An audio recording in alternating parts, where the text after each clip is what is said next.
ముఖ్యమంత్రి రేవంత్ రెడ్డి సంచలన నిర్ణయం తీసుకున్నారా అంటే ప్రస్తుతం అటువంటి చర్చ జరుగుతుంది.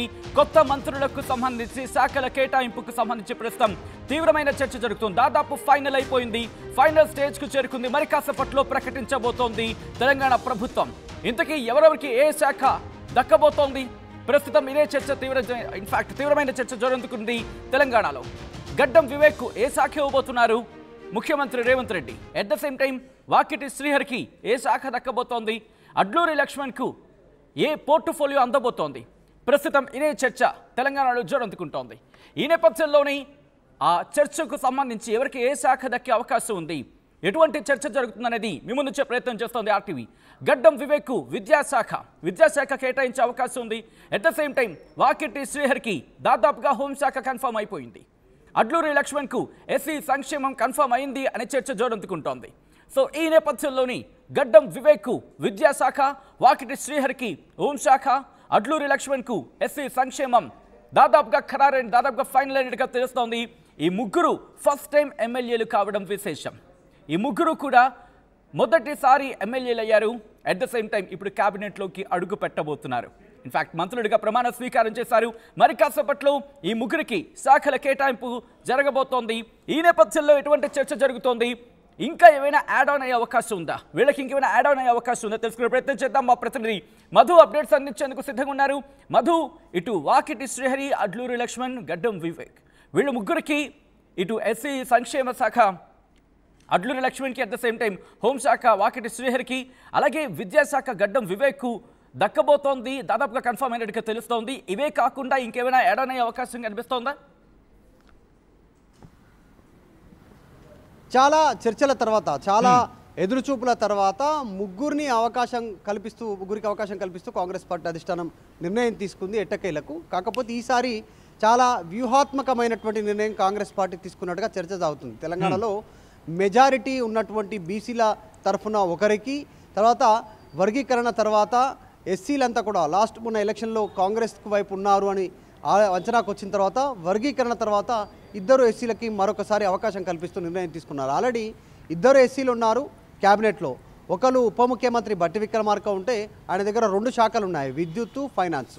తర్వాత దామోదర రాజనరసింహ, ఆయన మాదిగ ఉపకులం అయినప్పటికీ కూడా ఆయన దగ్గర ఆల్రెడీ ఆరోగ్య శాఖ ఉంది దామోదర రాజనరసింహ దగ్గర. కానీ మాదిగలంతా ఒక్కతాటిపైకి వచ్చి అసలైన మాదిగలకు ఒక క్యాబినెట్లో ఒక చోటు కల్పించాలని డిమాండ్ చేయడం పైన ఒత్తిడి చేయడంతో మాదిగ సామాజిక వర్గం నుంచి అడ్లూరి లక్ష్మణ్కి కూడా ఆయనకు అవకాశం కల్పించారు. ఆల్రెడీ విప్ ఆయన. సో ఆయనకు అవకాశం కల్పిస్తూ నిర్ణయం తీసుకున్నటువంటి సిచ్యువేషన్.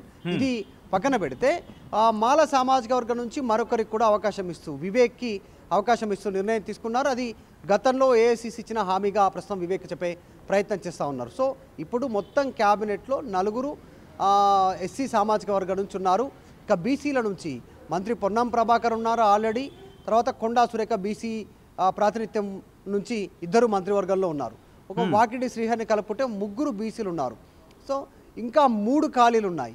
ఈ 3 భర్తీ చేసినప్పుడు కూడా రాబోయే 3 భర్తీలలో కూడా మరొక బీసీకి అవకాశం ఇవ్వనున్నట్టుగా చర్చ కొనసాగుతూ ఉంది. సో రెడ్డిలకు దాదాపు క్యాబినెట్లో బెర్తు ఖరారయ్యే అవకాశం లేనట్టుగానే చర్చ కొనసాగుతుంది. దానికి రీజన్ ఇప్పటికే ముఖ్యమంత్రి రేవంత్ రెడ్డి రెడ్డి సామాజిక వర్గం నుంచి పొంగులేటి శ్రీనివాసరెడ్డి, ఉత్తమ్ కుమార్ రెడ్డి, తర్వాత కోమటిరెడ్డి వెంకటరెడ్డి, వేం నరేందర్ రెడ్డి, ఇట్లా చెప్పుకుంటూ పోతే చాలామంది కార్పొరేషన్కి సంబంధించినటువంటి చైర్మన్లు కానీ, నామినేటెడ్ పదవుల్లో కానీ, పార్టీలో కానీ అన్ని రకాలుగా కూడా రెడ్డిలకు పెద్దపీట ఉంది. కాబట్టి వీటన్నిటి దృష్టిలో పెట్టుకొని నిర్ణయం తీసుకున్నారు. ఇది ఈరోజు చాప్టర్ ముగిసింది. నెక్స్ట్ చాప్టర్ ఏంటి అంటే వీళ్ళ ముగ్గురికి శాఖల కేటాయింపు అత్యంత కీలకమైనటువంటి అంశం. ముఖ్యమంత్రి రేవంత్ రెడ్డి దగ్గర 3 కీలకమైన శాఖలు ఉన్నాయి. హోమ్, విద్య, మున్సిపల్ అడ్మినిస్ట్రేషన్, ఇంకా మిగతాకి సంబంధించినటువంటి ఇంకా మిగతా కూడా ఆయన దగ్గరే కొన్ని శాఖలు ఉన్నాయి. తర్వాత ఒక్కొక్క మంత్రి దగ్గర 2 ఉన్నాయి, 2 శాఖలు ఉన్నాయి. ఉత్తమ్ కుమార్ రెడ్డి దగ్గర తీసుకుంటే ఇరిగేషన్, సివిల్ సప్లై. తర్వాత బట్టి దగ్గర తీసుకుంటే విద్యుత్తు, ఫైనాన్సు. జూపల్లి కృష్ణారావు దగ్గర తీసుకుంటే ఆయన దగ్గర 2. తర్వాత ఇలా ఏ మంత్రిని తీసుకున్నా 2 శాఖలు వాళ్ళ దగ్గర ఉన్నటువంటి పరిస్థితి. సో ఈ ముగ్గురికి ఏం దక్కనుంది అనే చర్చ కొనసాగుతూ ఉంది.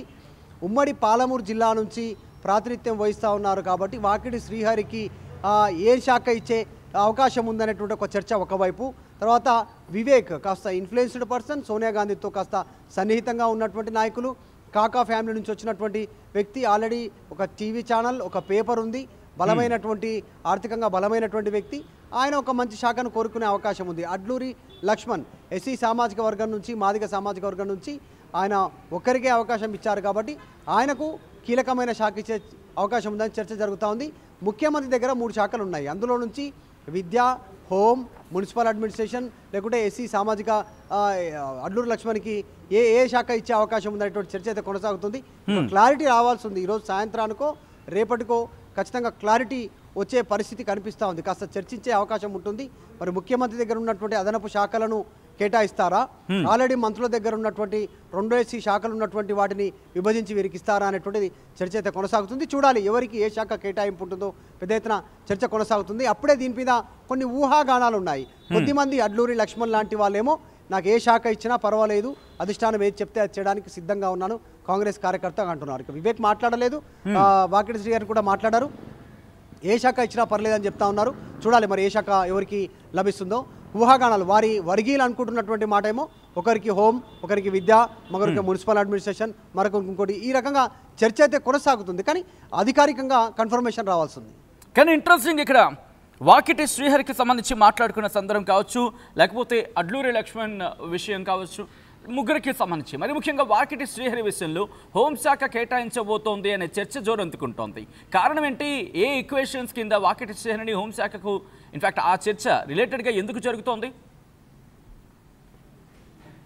ఎగ్జాక్ట్లీ ఉమ్మడి పాలమూరు జిల్లాకి సంబంధించినటువంటి వ్యక్తి కావడము, రేవంత్ రెడ్డికి కాస్త అదే జిల్లా, రేవంత్ రెడ్డి కూడా అదే జిల్లా నుంచి ముఖ్యమంత్రి అయి ఉండడము, ఇప్పుడు ఆల్రెడీ హోంశాఖ ముఖ్యమంత్రి రేవంత్ రెడ్డి దగ్గర ఉండడం, కాస్త వాకిటి శ్రీహరికి ఇస్తే దాదాపు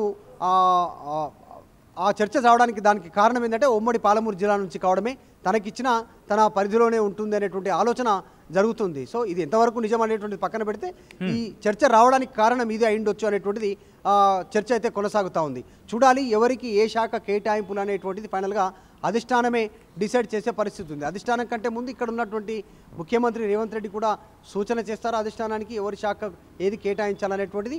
రానున్న రోజుల్లో లోకల్ బాడీ ఎలక్షన్స్ ఉన్నాయి, ఇక్కడ మేయర్ ఎలక్షన్స్ ఉన్నాయి, హైదరాబాద్ గ్రేటర్ హైదరాబాద్కి సంబంధించి కార్పొరేట్ ఎలక్షన్స్ ఉన్నాయి. వాటన్నిటిని దృష్టిలో పెట్టుకొని వ్యూహాత్మకంగా ముందుకు వెళ్తూ ఉన్నారు. ఇప్పటికే కొద్దిమందిని బుజ్జగిస్తున్నారు నాయకులు, అలిగినటువంటి వారిని, అందుబాటులోకి లేనటువంటి వారిని. కొద్దిమంది రాజీనామా చేస్తామంటూ బెదిరింపులకు గురి చేస్తూ ఉన్నారు, ఎమ్మెల్యేకు రాజీనామా చేస్తామని. రకరకాల ప్రయత్నాలు కొనసాగుతున్నాయి. ఈ ముగ్గురికి శాఖల కేటాయింపు కూడా అధిష్టానం నిర్ణయమే ఫైనల్ అయ్యే అవకాశం ఉంది. రైట్. అంటే ఇక్కడ ఈక్వేషన్స్ గురించి మాట్లాడుకున్న సందర్భంలో కొద్దిసేపటి క్రితం మీరు అన్నట్టుగా వివిధ శాఖలకు సంబంధించి, ఎందుకంటే ఒక్కొక్క మంత్రి దగ్గర మరి ముఖ్యంగా మీరు జూపల్లి కృష్ణారావుకి సంబంధించి ఎక్సైజ్ ఉంది, పర్యాటకం ఉంది, అట్ ద సేమ్ టైం పురావస్తు ఉంది. భట్టి విక్రమార్కి సంబంధించి మాట్లాడుకున్న సందర్భంలో డిప్యూటీ సీఎం అయినా అట్ ద సేమ్ టైం ఆర్థిక శాఖ ఆయన దగ్గర ఉంది. ఇలా దాదాపుగా 12 ఇన్ఫాక్ట్ ముఖ్యమంత్రితో కలిపి 12 మంది దగ్గర కూడా దాదాపుగా ఎక్సెప్ట్ సీతక్క దగ్గర మినహా దాదాపుగా అందరి దగ్గర కూడా 2-3 శాఖలు ఇక్కడ కనిపిస్తున్నాయి. సో ఈ నేపథ్యంలో ముఖ్యమంత్రి దగ్గర ఉన్న శాఖలు కేటాయించే అవకాశం ఉందా, లేకపోతే మంత్రులకు సంబంధించి 2-3 శాఖలు కనిపిస్తున్నాయి కాబట్టి వాటి నుంచి ఒక శాఖను కేటాయించే అవకాశం కనిపిస్తుంది? ఎటువంటి చర్చ జరుగుతుంది? ఎగ్జాక్ట్లీ ముఖ్యమంత్రికి భారం పెరుగుతూ ఉంది, చాలా స్పష్టంగా కనిపిస్తూ ఉంది. ఎందుకంటే ప్రతిపక్షాల నుంచి తీవ్రమైన విమర్శలు ఉన్నాయి. విద్యా శాఖకు సంబంధించి, మున్సిపల్ అడ్మినిస్ట్రేషన్కి సంబంధించి, హోమ్ ల్యాండ్ ఆర్డర్కి సంబంధించి ఈ విషయాల్లో గత కొంతకాలంగా జరిగినటువంటి ఇష్యూస్లో ల్యాండ్ ఆర్డర్ కంట్రోల్లో లేదు అనేటువంటి విమర్శలు, తర్వాత గురుకులాల్లో జరిగినటువంటి కొన్ని ఇష్యూలలో విద్యార్థులకు హాస్టల్కి సంబంధించిన కొన్ని ఇష్యూస్లో విద్యాశాఖ పైన పూర్తి సమీక్ష చేయలేకపోతున్నారు, దృష్టి పెట్టలేకపోతున్నారు ముఖ్యమంత్రి గారు అనేటువంటి ఒక విమర్శను ప్రతిపక్షాలు చేశాయి. తర్వాత మున్సిపల్ అండ్ అర్బన్ డెవలప్మెంట్కి సంబంధించి దానిపైన కూడా దృష్టి పెట్టలేకపోతా ఉన్నారు అనేటువంటి. సో ఆ 3 శాఖలను కేటాయించే పరిస్థితి ఉండొచ్చు అనేటువంటిది చర్చ రావడానికి రీజన్ ఇదే. ఆయన పైన ఉన్నటువంటి భారాన్ని ఈ ముగ్గురితో షేర్ చేసుకునేటువంటి అవకాశం ఉంది. ఈ ముగ్గురికి శాఖలను షేర్ చేయగలిగితే, అప్పగిస్తే ఆయన కాస్త మిగతా వాటిపైన దృష్టి పెట్టే అవకాశం ఉంటుంది టోటల్ రాష్ట్రంలో జరుగుతున్నటువంటి పరిణామాలపైన. ఎందుకంటే ఏ డిపార్ట్మెంట్కు ఆ డిపార్ట్మెంట్కు మంత్రి ఉంటే దానిపైన రివ్యూలు చేస్తారు, అధికారులతో చర్చిస్తారు, అక్కడ ఏం జరుగుతుంది, ఏం చేయాలి, ఏం చేయొచ్చు అనేటువంటి దానిపైన దృష్టి పెట్టే పరిస్థితి ఉంటుంది. సాధారణంగా ఆయా శాఖ మంత్రి దానిపైన పూర్తి పట్టు సాధించుకునే పరిస్థితి ఉంటుంది. ముఖ్యమంత్రి దగ్గర ఎన్ని శాఖలు ఉండడము, సమన్వయ లోపం కావడము, ఒక్కొక్క దానిపైన దృష్టి పెట్టినప్పుడు ఒకవైపు ఢిల్లీ వెళ్లాల్సినటువంటి సందర్భం, జనరల్గా కొన్ని అటెండ్ కావాల్సినటువంటి అవసరం, కొన్నిటికి కొంతమందితో భేటీ కావాల్సినటువంటి అవసరం, ఇట్లా రకరకాల కొనసాగుతూ ఉన్నాయి. మనం చూస్తూ ఉన్నాం ఈ మధ్యకాలంలోనే అనేక రకమైనటువంటి ఇష్యూస్ తెరపైకి వచ్చాయి. దీన్ని దృష్టిలో పెట్టుకొని ముఖ్యమంత్రి దగ్గర ఉన్న శాఖలను ఇప్పుడు కొత్తగా వచ్చినటువంటి మంత్రులుగా ప్రమాణం చిక్కన వారికి ఇవ్వనున్నారు, కేటాయించను అనే చర్చ కొనసాగుతూ ఉంది. రైట్ మధు, మొత్తంగా అయితే మాత్రం ఈ ముగ్గురు అంటే గడ్డం వివేక్, వాకిటి శ్రీహరి, అడ్లూరి లక్ష్మణులకు సంబంధించి ముగ్గురికి కూడా శాఖల కేటాయింపు ప్రస్తుతం తీవ్ర చర్చాంశంగా మారింది. ఏ శాఖలను ఈ ముగ్గురికి కేటాయించబోతున్నారు? మరి ముఖ్యంగా ముఖ్యమంత్రి దగ్గర ఉన్న శాఖలను వీళ్ళకి కేటాయించే అవకాశం ఉందా, లేకపోతే ఇతరుల మంత్రులకు సంబంధించి ఇతర మంత్రివర్గంలో ఉన్న మిగతా వాళ్లకు సంబంధించి కొంతమంది దగ్గర 2 ఉన్నాయి, ఇంకొంతమంది దగ్గర 3 శాఖలు ఉన్న నేపథ్యం. సో ఇప్పుడు వాళ్ళ మీద ప్రెషర్ తగ్గించే అవకాశం ఉందా, లేకపోతే ఈక్వేషన్స్ క్యాలిక్యులేషన్స్ గురించి మాట్లాడుకుంటూ ఉన్న సందర్భంలో అంటే పర్మినేషన్స్ కాంబినేషన్స్ అనుకుంటూ ఉంటాం కదా. సో ఈ సినారియోలో ముఖ్యమంత్రి దగ్గర ఉన్న ఒక శాఖని అట్ ద సేమ్ టైం మిగిలిన మంత్రుల దగ్గర ఉన్న అంటే 3 శాఖలు ఉన్న మంత్రుల దగ్గర సంబంధించి అక్కడ ఒక శాఖని తీసుకొచ్చి వీళ్ళకి అప్పచెప్పే అవకాశం ఉందా, లేకపోతే వీళ్ళకి కేటాయించే అవకాశం ఉందా, లేకపోతే ముఖ్యమంత్రి దగ్గర ఉన్న ఆ శాఖలను కీలకమైన శాఖలకు సంబంధించి ఒక శాఖను వీళ్ళకి అప్పగించే అవకాశం ఉంది ఈ ముగ్గురికి సంబంధించి. సో ఈ సినారియోలో మాట్లాడుకున్న సందర్భంలో చర్చ జోరందుకుంటోంది. ఎవరెవరికి ఎటువంటి శాఖ ఇచ్చే అవకాశం ఉందనే సందర్భంలో గడ్డం వివేక్కు విద్యాశాఖ, వాకిటి శ్రీహరికి హోంశాఖ, అడ్లూరి లక్ష్మణ్కు ఎస్సీ సంక్షేమం అప్పచెప్పే అవకాశం ఉంది, కేటాయించే అవకాశం ఉందని కూడా ప్రస్తుతం దాదాపుగా ఫైనల్ అయిపోయింది. ఇక ఆఖరి క్షణంలో ఇక ఏ క్షణాన్నైనా సరే ఆ నిర్ణయం బయటకు వచ్చే అవకాశం ఉందని కూడా చర్చ జోరందుకుంటోంది. బట్ మనం చూస్తూ ఉంటాం సాధారణంగా ఆఖరి క్షణంలో మార్పులు చేర్పులు జరిగే అవకాశం ఉంటుంది. సో ఇటువంటి పరిస్థితులు ఉన్నాయి కాబట్టి ప్రస్తుతానికైతే వీళ్ళ ముగ్గురికి ఒక్కొక్క శాఖ కేటాయించే అవకాశం ఉంది, అవి కూడా కీలక శాఖలు కాబట్టి అంటూ కూడా చర్చ జోరందుకుంటోంది. ఈ నేపథ్యంలో మీకేమనిపిస్తుంది అనేది కామెంట్ చేయండి. ప్రపంచంలో ఏ మూల ఏ క్షణం ఏం జరుగుతుందో వేగంగా తెలుసుకోవడానికి తొలి వెలుగు వాట్సాప్ ఛానల్ని ఫాలో చేయండి.